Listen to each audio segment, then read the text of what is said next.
hottest station is now live for your enjoyment with host Iambranded. She's brought to you by MelbaMoore.com, and Melba Moore is live on this primetime edition of Branded After Dark. My queen, congratulations.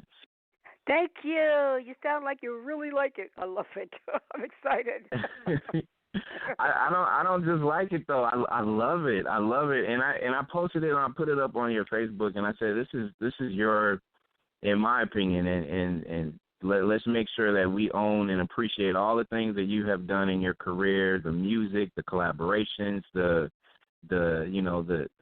television moves that you have made. But I feel like this is probably one of your best albums to date, for the simple fact that you have worked tirelessly to make sure that not only have you maintained your level of excellence in what you do, but you didn't cater to the changing of the times when it comes to the music industry. You basically took your blueprints and made people feel like, you know what, we have a mission in life to do and accomplish. And I could have went on and on as far as my review, but I loved it from top to bottom. It's a beautiful project.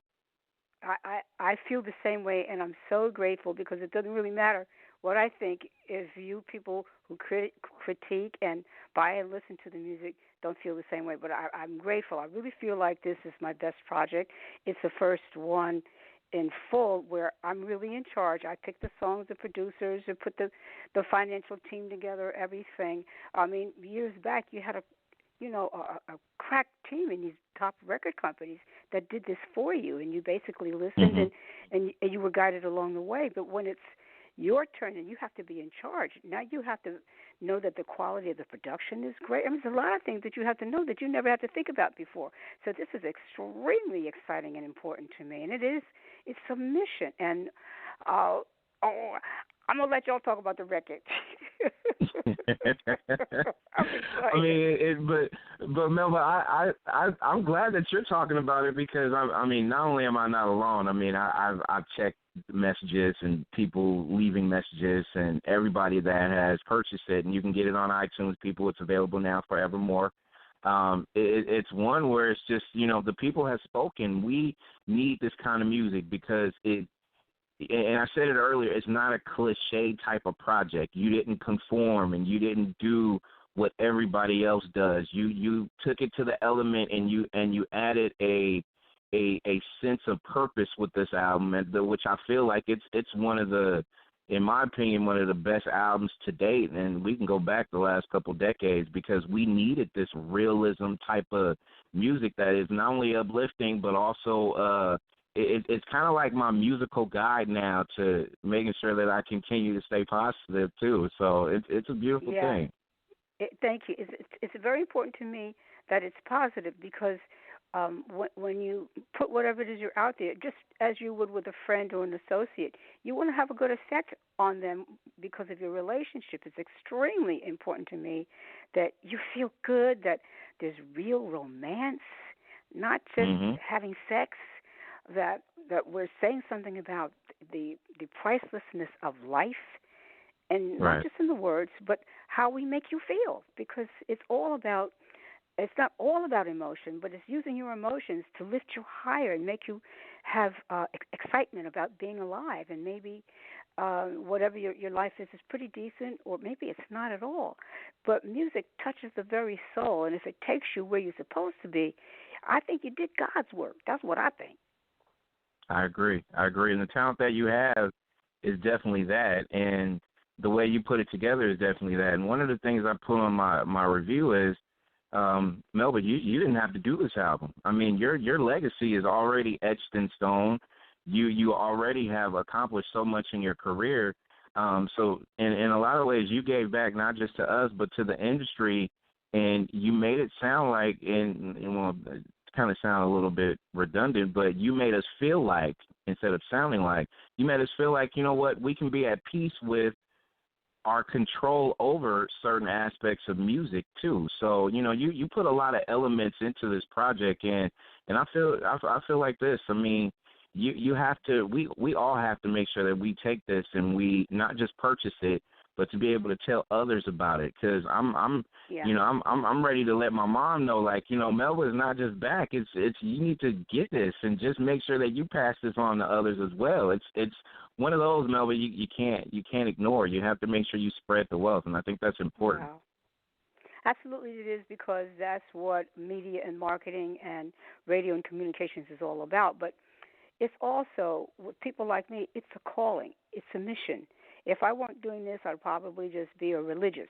So, but I got to go where God gives me the talent, the ability, and the opportunity to go. But when you go there, you have to. It has to be a mission. I did have to do this. It can't be over. I'm not Mm-hmm. over. This is what I'm called to do. Just like anyone who has a calling, not just an ability, because you can do some things very well that perhaps you Right. don't have, such a positive effect on people, and perhaps you shouldn't really do it.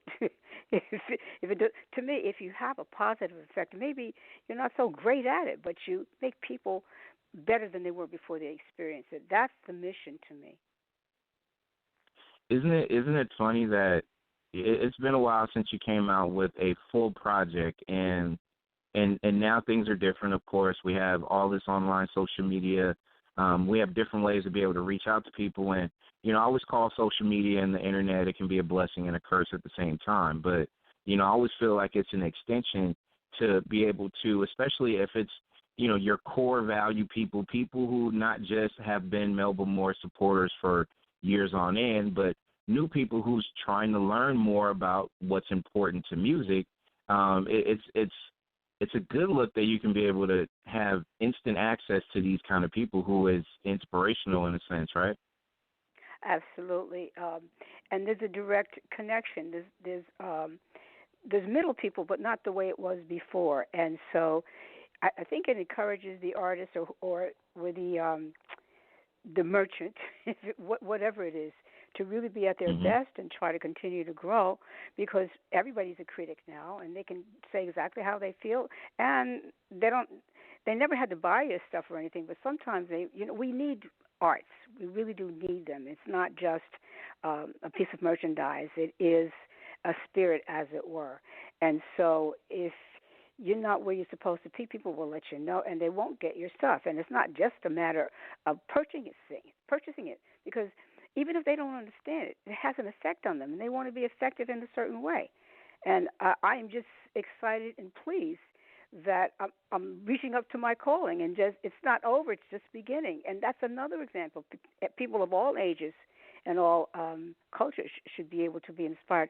Oh, maybe I should look at this or look at that about what I want to do. It doesn't have to have anything to do with music. And it's just looking at it. There's so many songs over the course of my lifetime that I could listen to and be inspired by, but also it kind of helps you look in the mirror too. Like, hey, you know what, Yeah. we may not be perfect, but there are certain things that I can do about myself and my life and others that I can be able to inspire them as well. So I think it's a beautiful concert in a sense where you can be able to use this platform to bring so many people together. And I just think it's tremendous. Melba Moore is our guest on this early edition of Branded After Dark. You can purchase her album Forevermore. It's available on iTunes. You can go to melbamore.com to get all your social media things. And let me ask you this, because I know we've talked and had plenty of interviews and dialogues over the course of the last couple of years.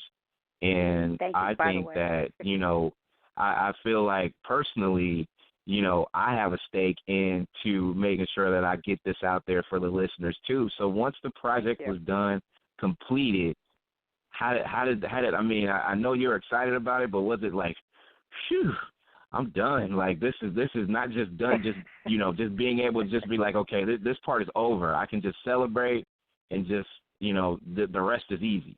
How does that feel like once this project is done? But it feels like, oh, now I know how I feel. I think this is fabulous.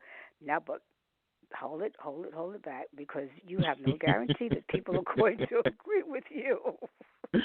True. True. So, no, you can't celebrate yet, and I can't celebrate until it goes as far as it's supposed to go. Because it's only been out a day. True. But we're also excited about it. It's like we done already went to the Grammys and everything, right? But I really put a cap on it, because It's life. Anything can happen. True.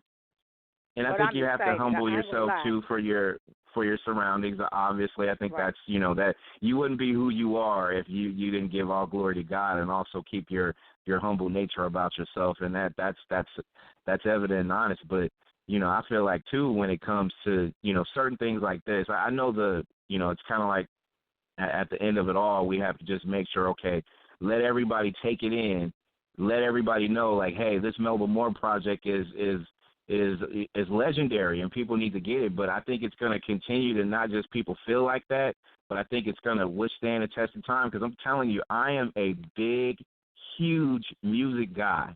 And your project, getting it, purchasing it on iTunes, getting it ready for not just this show, but I listened to it 3 times. I listened to it one in my car on the ride to the office yesterday. And I was, I couldn't put it down. I couldn't put it down. And I haven't felt like that about a project, Melba, in so long. It's been so long since I felt that way. I'm not. I don't want to sound like it's not commercial for me, but I know that this is that kind of a project. I understand it. I felt it when it was finished, and I said, I just thank God for it because I don't know what else is going to happen, and a number of things could happen so that it doesn't go all the way. But the music and the whole everything, the spirit, it's there. Right. Not just there. It's I think it's going to be there for the next 50, 60 years. It's just it's because it's simple, and I put it in my review too. It's simple in a way where people can sing along, but also people are going to feel it.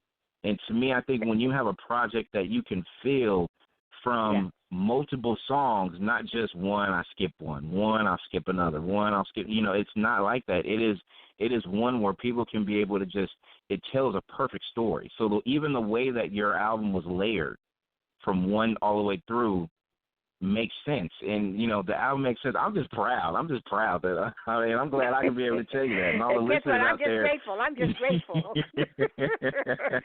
Yeah, but I'm total agreement with you. Good thing. And I'm glad I'm not an arrogant person because it might sound like I'm coming off like that. But this album is the best thing I've done. That I've had the privilege, I've worked with. It's incredible. And let me give some credit to the people who really, are my partners in this, and that's George and Angela Pettis. I think, especially the duets and the love songs are so romantic because they are so in love, and they're both writers, and they write with each other. And when I work with them, they just surround me with their beauty and their spirit, and we've had so much smut really put on romance and lovemaking. It's a holy thing that God gave to us to create families. And I think you hear that again. I don't know. You can't resist love, not real love. I'm talking about George and Angela Pettis who wrote and they wrote these for me. They didn't try to make me somebody else. If I could write the songs and produce the songs, I would take all the credit, but I can't. Right. And the other songs are by Dennis Johnson and Reagan, his wife, and Zoya. Same thing. There are 3 people who are friends and work with each other. They're beautiful people. They just had a new baby. This is real life love romance. It's not dead. Right. It's fresh and new and holy. It's a precious thing. That's what I feel like. I know I believe in this. I live this. My family's had some tremendous challenges recently, and all it did was make us love each other more on a higher level. And I think that's what's in this album.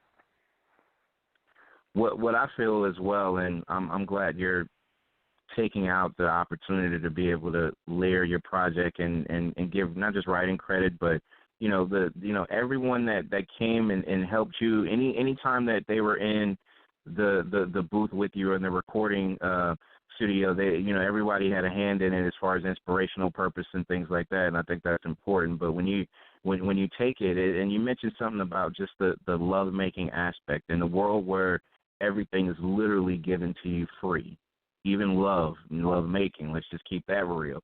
And to me, I feel like in a time where everything is free, it kind of takes me back where it's just like you got to earn that. You have to earn that opportunity. You have to be appreciative. I mean, with everything that you are and everything that you get. And I'm just saying this album. I'm telling you, y'all listening out there right now. And if you hear the sound of my voice and Melba's smiling right now, but I'm just saying you will not be you will be satisfied with the way you feel after you're done, because it's going to want to make you go ahead and listen to it again. I'm telling you, it's an album that's been needed for a very long time, and I'm glad you was able to supply it. Well, I'm very happy, very excited, because I'm supposed to be a singer. That means I'm supposed to have hit records, too. Very true, very true. Melba Moore is our guest on the early edition of Branded After Dark, and I know you have a video out already for Let's Dance. Is there any other visuals we're going to be able to see from this project? Oh, yes, which lets me give credit to the gentleman that's heading the project for me on Music Matrix is the label, which is Daryl Johnson. He's out of Austin, Texas. So he's putting together all, the game plan for the videos and how they're going to be shot and where they're going to be done and all that. And he's in charge of that. So, yes, there'll be lots and lots of good stuff for us to, to view and listen to and keep us company for the next 50 years, okay? Absolutely. And can I be a little selfish for a minute? I'm gonna be a selfish radio guy / fan for a minute. Can we have visuals for like every song off this project? I just want to see videos for everything. Actually, so yes, we can, because I'm co-executive producer. I say yes. There you go. That's what I'm talking about. I mean, it's beautiful because I'm going to keep saying it, and people out there listening, I hope you're on iTunes right now, and I hope you're literally getting to the point where it's just like, you know what, I'm going to not just get it for myself, I'm going to go tell others to go get it. Forevermore is available on iTunes. You can go pick it up. You can follow Melba Moore in her journey as well. You can go on melbamore.com. Also, get everything social media from this young lady continuing to push out legendary music. And outside of that, it's just, and I'm happy that you sound excited. And to me, I think when it comes to anything that we do or that we do for you, and I think a lot of us media, and I hope I'm one of the first few to kick it off, and everybody else is going to get excited as far as, radio and other things as well. But I first to do a review on it. Yes, I think so. Okay. And see, that means a lot to me because, Melba, you got history, honey. You got history. So for me to kick it off, that's beautiful. I just need to keep telling everybody else then. Thank you. Yeah, you're right. I think that's very important, very important. So, have you gotten outside of just, your camp, and I know you got a lot of social media hits and things like that too, and, what has been the challenging thing as far as completing the project and being able to get it out? Has it been the really cosmetic stuff, just making sure everything is on social media and, just things like that? What's been challenging for you getting this project done? It's been hardcore grassroots basic elements because I've not been an entrepreneur or an executive. I've only been using, I guess it's the left side of my brain as an artist. But there's so many other talents and elements that have to go into this, even if the industry hadn't changed as much as it's continuing to change, and you have to keep adjusting. Right. So it's really the basic elements. How do you now? There's become internet media is really becoming an art, and those who know how to take advantage of it, who are innovative, are doing things that are, maybe hadn't been done before. I got to say, my partner Ron Richardson has been like that, and really kicking things off so people really know what we're doing, even on the first day. Some of these things, first of all, they weren't available to us before. But right. Other than that, even if they were, I wasn't into it. I was busy, learning music or listening to music or doing something just totally on the artistic side. And you can't do that anymore. You really have to know what the rest of the people on your team are doing and at least a little bit about it. So to me, that's like... let me see the judge, now get up and sing. So in those adjustments, and you talked about social media and just making sure that the readjustments to the business in itself. But I mean, as a woman who just came out with a new project and looking at it in the eyes of the industry where it's so corporate driven, Some of the outsiders are barely let into their quote-unquote fraternity, but always feel like music is universal. As long as you have your core value people to spread the wealth, I think, it doesn't matter where you're from, you're still going to be able to get good music anyway. So how does just looking at the industry feel, though? No, but you know what you bring to my mind? What is good music? You can say a lot of words. True. But you have to have some intuitive, natural sense of what that actually is. And if you can't write it, and I don't write, so that means whoever writes and produces it, they've got at least twice as much of their personality in it as you do. And so you have to mesh with that. You have to figure out, what are people going to want to hear from me? What can I do? What's relevant now? That's very difficult. Mm-hmm. And it's fundamental. So back to your adjustments, how have you adjusted with everything that you've seen, and you've seen a lot in your career?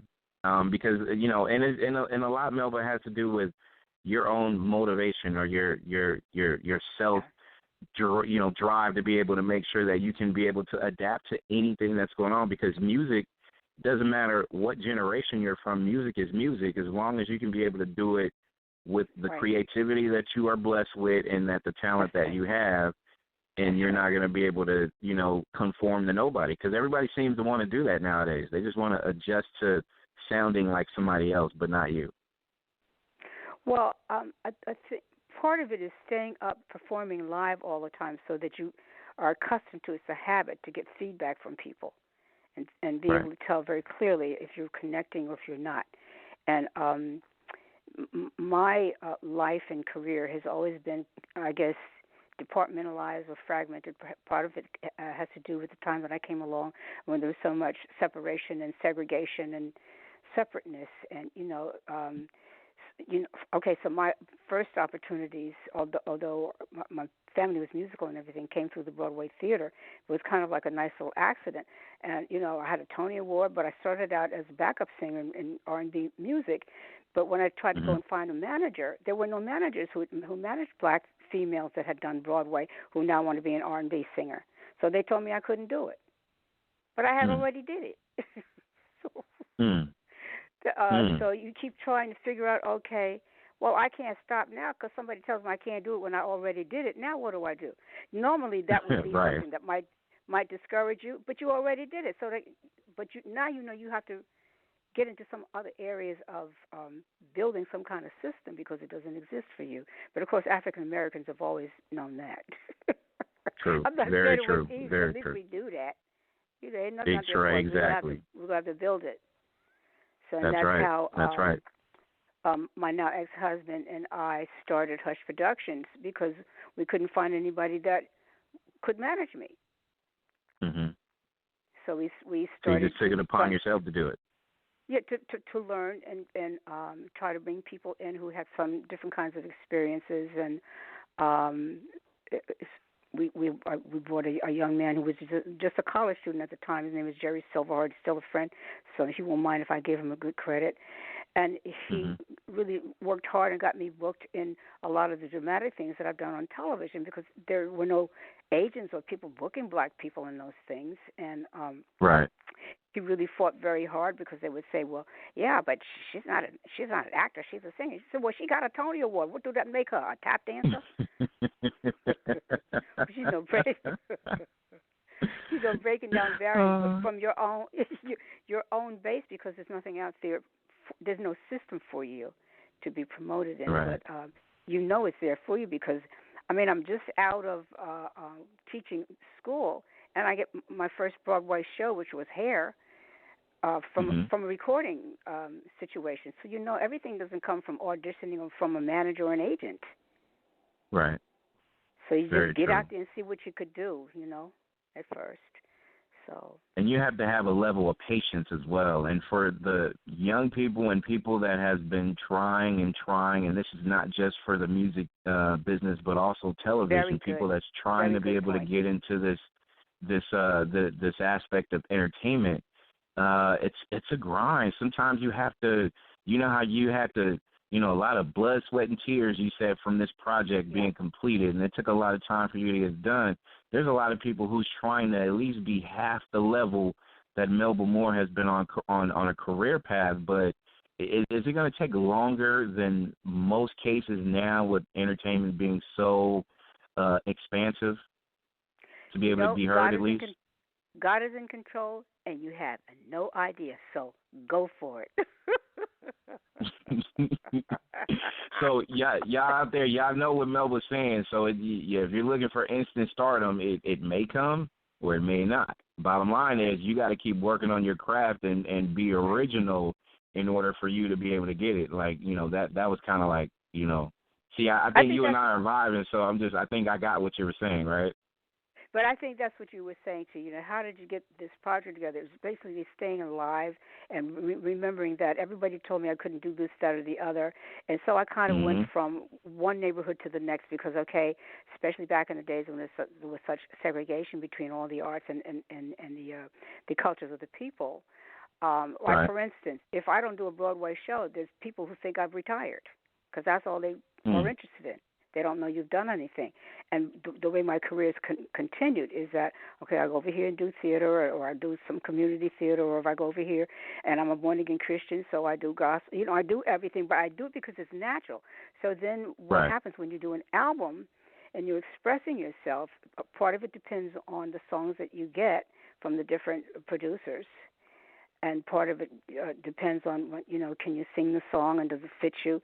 And part of it is I've become an artist of diversity just because the industry, the world, not the industry, the world was like that, and the industry, of course, was like that. And so, there was a time when there weren't any live places with venues, say small or big or whatever. Not any, but very few that were going on decline with live bands. So then we got tracks. So then people said, well, I don't know how it's going to be with tracks and nothing. I said, well, I got myself hired because at a certain point I didn't have one. I had to do it myself. Got myself up and learned how to make sure. Never got it was tracks. You have to be an entertainer, but you learn these things by getting up and doing it. Amen to that. Melba Moore is our guest this afternoon edition of Branded After Dark, and the album Forevermore is available now. Make sure you go ahead and pick it up on iTunes. Make sure, once again, you go to melbamore.com for all social media business. And I'm going to throw a couple of tracks off your project, and I want you to kind of briefly tell me a little bit about just the setup and the origin that came to be. And I'm going to throw the first one out there, which they all stick out really, really, really out there where it comes to me, but this one right here, Last Forever. Tell me a little bit about that one. All right. You going to play it first? Absolutely. No. Just tell me a little bit about it. We're going to play it afterwards, but tell me a little bit about it. Oh, okay. Wait a minute. Okay, that's the love song duet. So that's with George Pettis. And he wrote this as a duet for us, actually, basically. The prime time edition of Branded After Dark. I'm Branded. You're listening to the beautiful sounds of Miss Melba Moore, whose album Forevermore is out and available right now. It's been a couple days. Make sure y'all go ahead and go up to iTunes and go pick it up. And Melba, I got to tell you, that song, you can roll down your window, you can drive, especially California weather out here. Like, I'm just saying. Yeah. It's a beautiful song. Yeah, thank you. It feels so great. But I got to say, the young man singing it is George Pettis. He's the one who wrote it. Power. Big shout out to Mr. George as well for putting that, helping you with that collaboration. And I've heard you with, many collaborations, obviously. You know what I'm saying? This one, I don't just, you know how music does. Music just kind of makes you feel like it just gets you in a certain mood or, like, and I listened to the album like today as well. So it's like, church, beautiful thing. Like, I come home and I was listening to it. I was just going through, everything that is Melba Moore, and it just kind of gives you a better day. Like, if your day was great, like, it's like 10 times better now after listening to Forevermore. I'm just saying. You don't have to be in no bad mood for this to put you in a better mood. You can be in a great mood and still put you in a better mood. Exactly. And that was the one that I think a lot of people, when I go through like some of the emails, and I appreciate everybody sending them, and I'll make sure I'll send these over to Melba Moore's team for all the well wishes and, you know, the beautiful quotes that we've gotten throughout the day today in anticipation of her arrival here on the show. It's a lot of positive, just picked up the album. I appreciate it. And this one is from Teresa, and she is from Portland, Oregon. It's just a lot of good vibes. And I think, like I said earlier, a lot of it has to do with the project you just came out with and just the legacy of your career, sweetheart. It's a beautiful thing. Yes, I'm very, very happy and thankful. You live your life. You don't know how it's going to come out, but you keep trying your best. And I'm really happy with the way things are going. I can just say that.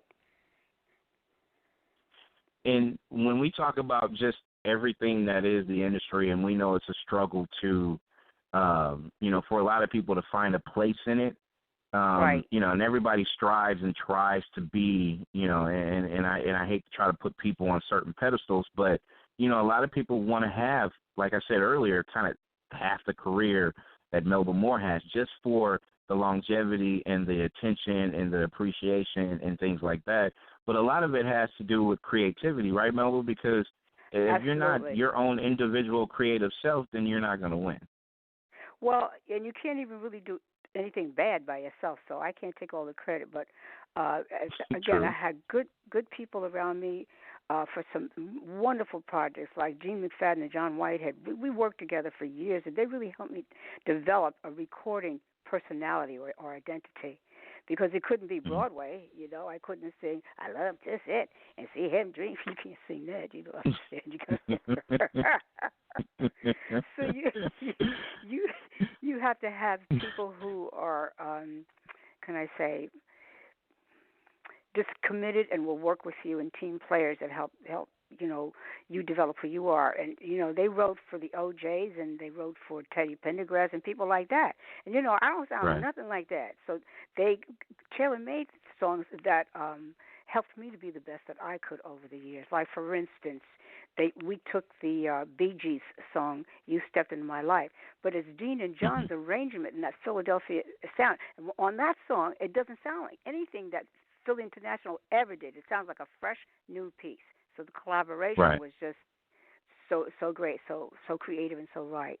So I'm just thanking God for all the really talented songwriters and producers and and people who are good people work with, because you spend hours and you become a family, you become friends. If y'all don't like each other, it's really hard to come up with anything. So Ain't that the truth? Ain't that the truth? You would never lying with that. But you know what?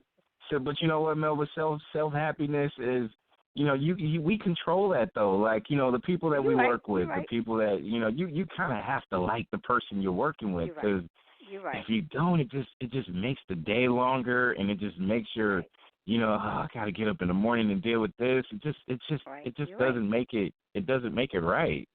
So you have to change. You have to have that certain mindset when it comes to that. And you have to choose that. If it's not working, you have to let it go and try to find something that will work on all these different levels. Because we're human beings, it has to work on those levels. Amen to that. Amen to that.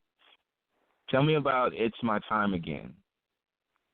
Okay, this one is written by Dennis and Reagan Johnson and Zoea. And what they did was, I think, recapture quite a bit of the old school feel, but still give it a fresh sound. And they told me exactly what they did, but I can't remember everything they did to make it be like my song. And of course, the story is mine. I have another chance. I'm a type of person who's ever hopeful and optimistic, no matter how things is going. Oh, but we could try one more. We could try one more time. And so when the song starts, I'm all out in your face. Ah, woo, woo! Here goes my time. They captured that energy in me. Right. Well, we got it in its full form, so we're going to come back with Melba Moore. We're going to wrap up with Melba Moore after we play this track. It's my time again right here on Brand. And this Sunday has just turned into a more and more beautiful moment right here as we're celebrating the release of Forevermore by the beautiful Melba Moore. She is with me live. It's not, and not only that, it's not every day where I get a chance to hang out with Melba Moore talking about her album. So I'm just trying to embrace the moment as I go through, and I'm loving all the vibe, all the good, all the people on the lines, all the people listening, all the people sending emails. I definitely appreciate it. Make sure you guys and girls, make sure you head over to iTunes, go pick it up. Forevermore is the name of the album. Make sure you go to the website, which is melbamore.com, and just continue to spread and hashtag Forevermore all day. Not just today. Do it tomorrow. Do it the next day. Continue to make sure that this grow and spread wings because it's already taking flight, and it's beautiful. And I have to ask you a question because I'm kind of going off the the music topic as well, because when we get ready to wrap up shortly, I'm gonna literally make sure that we play this song off your album that really kind of made me feel like the songs I'm about to mention. You had a heavy hand in Lift Every Voice and Sing, not just your the solo one, but you did the collaborative one as well. That was my idea to do that whole thing. Yeah. Mhm. Oh yeah. Yeah. Definitely, absolutely, and that continues to have a massive impact in the music community as far as just its feeling, its vibe, it's needed. It's song that's needed to this day. And I was having a conversation with someone earlier today, and we were talking about that song as well as Marvin Gaye, What's Going On as well. We were talking about that, and not in comparison, but songs that have become necessary in our communities growing up, and still to this day, that's a generational deal. So when it comes to certain songs like that as well, like and I'm pretty sure you heard people talk about Lift Every Voice, and even what's going on as far as everything that's being sung still has an impact to it today. Right, how do you feel about stuff like that when people talk to you about it? Well, I hope it lets them know who I really am. I'm a part of the community. Our culture is, we're Afrocentric, and that's who God made us. And our music should express who we are, not just whatever's going to be a hit. And it was my idea to do that song because I was a membership chair of the National Council of Negro Women, which was headed by Dr. Dorothy I. Height, who was given that organization bequeathed to her by Mary McLeod Bethune. See, these are organizations that have fought for our rights, that help, bring about voters' rights, and that were backing and with Martin Luther King. These are people who have been bringing us out of slavery, as it were, and trying to keep our rights intact, and just they're part of the community that stands for upholding the community and making sure that it stays intact in a positive way. And I was invited to go around the country with what Dr. Hyde had as her Black family reunion, big picnics that she had all over the country in most of the major cities, of course, the ones that have big Black populations. So she says, well, Melba, you're not going to be in concert here. You're going to be my membership chair. So why don't you sing the Negro National Anthem? I said, well, what is that? I didn't know we had one. So when I found out, I said, oh, my goodness, because I was raised in New York, we didn't get Black history. So a lot of our history we don't know. So I thought we should know this. This is important. Every nation has a song that identifies them, their national anthem. And we have one, too. But because we were brought here as slaves, a lot of our notoriety or things that we should know about ourselves and promote, we don't know. They kind of go by the wayside. And so that was my opportunity to I was with Capitol Records at the time, and BB and CC Winans were the first gospel artists or religious artists to be signed with what they used to call a secular label. I ran and got BB and asked him to go and gather up as many African American artists as we could to do the song, so people wouldn't think that it was my song that I wrote. It was my hit record, because I realized a lot of people were just like I was. They didn't know we had a song that identified us. Right. and to this day, it still is one of the most, and when few people that I've talked to, and myself, and different shows that I've had over the years, a lot of people still say that song is one of the most impactful songs in our history, just based on not just how the song was sung, but the words and the power that came behind it as well. And a lot of people really should truly pay attention to not just what's written, but how it's put together, because and at the end of all days, songs that will withstand the test of time is one that people will remember how a particular song and how it was written made you feel. And to me, you can't escape that. You can't hide that. It's just proven fact that that's a legacy song right there. But that's a very important way you say that, because Lift Every Voice and Sing is not really very musical. It's very ranging. It's hard to sing. But what B.B. Winans did was made it in a beautiful arrangement, and then he had people like the Clark sisters, Freddie Jackson, Dionne Warwick. You can name all of the different artists that are on it, with all these Stephanie Mills, all these different incredible artists singing it. So you had to listen to it and really get the emotional aspect of what the lyrics were saying. Whereas perhaps if you just heard Lift Every Voice and Sing, you would respect it, but it wasn't so musical. But B.B. made it musical. And you know, with C.C. Winans singing anything, she could sing the newspaper, okay? You're going to listen.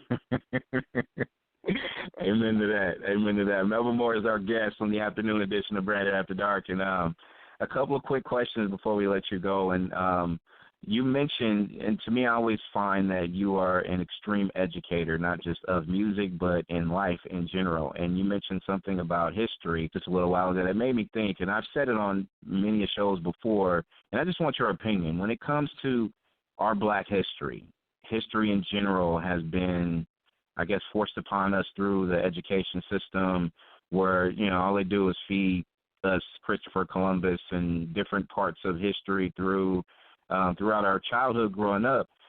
Do you think, as an educator, do you feel like not just history in general should be more of an elective? Like, you should be able to have the opportunity to learn more than just the Christopher Columbus or certain other things that's given to you as you go through your years, but it should be an elective where you can be able to choose and, certain aspects of history. You can blend it all together, but you should be graded on certain aspects of the history you so choose, because there's so much history to tell. Well, you bring out another aspect of very, very grave importance, and that is the deterioration of our public educational system. It's not just history. The level is really low. So what we have to have is personal alternatives, and we have to help the family, and the family has to be more responsible and providing our culture, and we have to have and encourage more people to go into writing about our history and writing about different characters in our history. We have to write our own history. Because there's so much more to tell. If somebody else tells your story, then they can't tell your story, and they won't tell your story. And they have another motive. I'm not criticizing them, but they have a motive to sell books or whatever their political or personal interests are. They don't have their motive is not to tell black history or to make it fair or anything like that. Their motive is to sell books. Right. And it's always going to be like that unless we can figure out a way to change that approach to it. Because I bring up elective as, certain schools, colleges have certain electives that you can be able to take. I choose to learn certain aspects of this particular education system, but I've always thought that history is such a melting pot of it. You should be able to have that opportunity to, okay, well, I don't want to learn this part, or I want to do it that way, but I want to learn more about certain. There's so much history, Melba, so much. But and then our black history gets so ignored too. Yeah, but you have to start way before college. It has to start in first grade. Oh, of course, absolutely. First of all, and so we have to have more of an influence there, and then institutions never do anything unless we make them. So just like holistic foods and different things have become popular, it's because people stopped buying poison and went and got something else. I don't know how that's going to do, but you're speaking about it helps. Very true, very true, and we have to continue to do that. Just awareness and just in general, not just education, but we can go on and talk about so many different things as far as community wise because it's important. And kids of other kids and generations that's going to come and go before us needs that opportunity to be able to have not just opportunity educational wise, but the comfort level to be creative with who they are and how they want to go about their lives and their livelihood, because I think that's more important than anything too. We have to start with whatever our cultures are, but we have to also do it in a way that realize that things are going to change. There's so much we don't even respect marriage hardly anymore, but interracial relationships of all kinds. The picture's going to continue to change, so we have to do things to lift up humanity so that when it does change or however it changes, we don't lose our dignity or start making, an industry out of body parts or whatever we do. We can't keep degrading it. Whatever God has given us, we have to try to figure out, for those of us who care about it, first of all, we have to set standards and we have to be successful at it and have a voice so people can even consider it. Because we've all, been led and mentored by somebody in some way. So we have to take that on, I think. Mm-hmm. Agreed. And to circle back to music, it's definitely that when it comes to making sure that we continue the generations of meaningful music and when I say meaning, I'm talking about creative. Like anytime that you can be able to put sentences or, write songs together, you're talented. I get that. But your creativeness and that creative gene that you were blessed with needs to come out full circle. And and I said it earlier, you don't have to conform yourself to what other people are doing. You can do it your way, and you can be able to have a good avenue of people that will appreciate you for doing it. You don't have to, there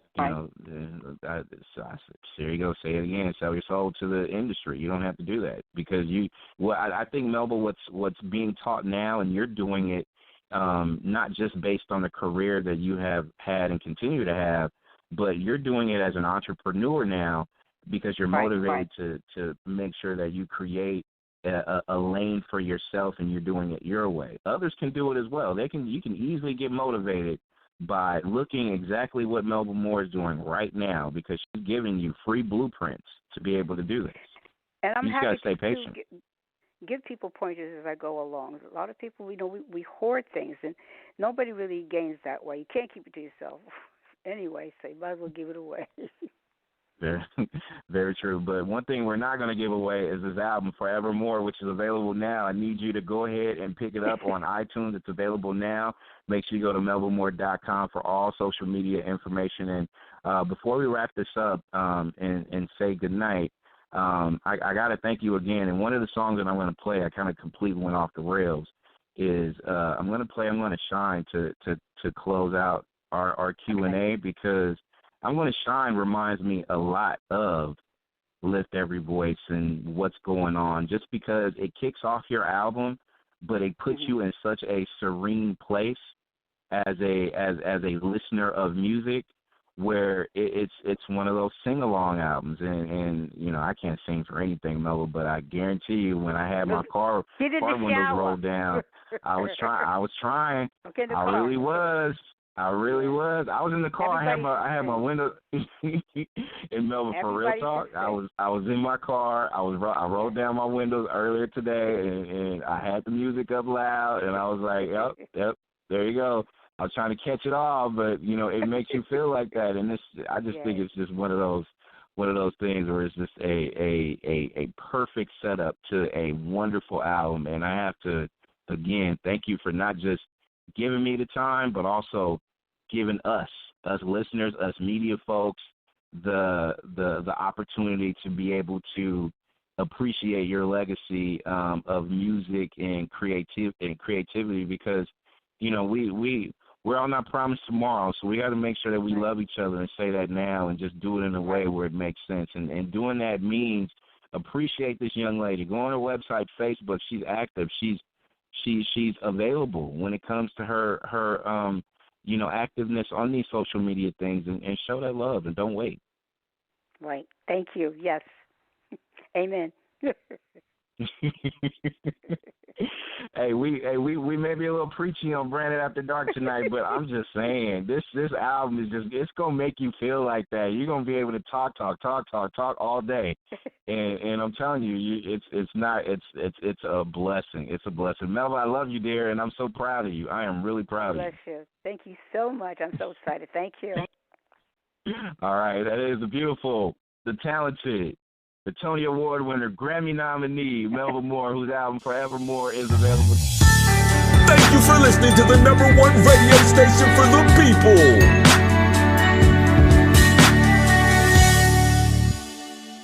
Nexxlegacy Radio.